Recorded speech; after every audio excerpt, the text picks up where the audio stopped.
Panoli જીઆઈડીસીમાં steam line પર safety વિના કામ કરતા કામદારો નજરે પડ્યા હતા। પાનોલી જીઆઈડીસીમાં હાર્નેસ વિના 30 થી 40 ફૂટ ઉપર લાઇન પર કામ કરતા કામદારોની સેફટી સામે કંપની અને ઇજારદારની ચૂપકીદી સેવી લીધી છે।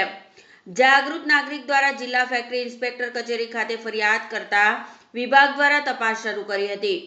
પાનોલી જીઆઈડીસીમાં આવેલી સ્ટીમ લાઇનના કામદારો સેફટી વિના કામ કરતા નજરે પડ્યા હતા।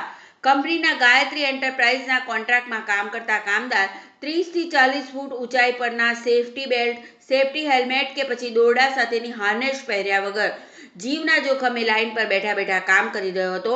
આ પરત્વે જાગૃત નાગરિકનું ધ્યાન જતા તેમના દ્વારા કંપની ઇજારદારને સેફટી અંગે પૂછવામાં જ ચૂપકીદી સેવી લીધી હતી।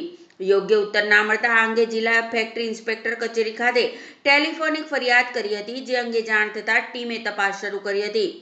કંપની અને તેના ઇજારદારની ગંભીર બેદરકારી જોતા કામદારના જીવ જોખમમાં મુકાઈ રહ્યા છે, ત્યારે માત્ર કાગળ પર અને બેનર પર જ ઉજવાતા સેફટી ડે પરત્વે સજાગતા કેળવાય એ જરૂરી છે, બાકી કામદારોના જીવ કોળી ના બને તો નવાય નહીં।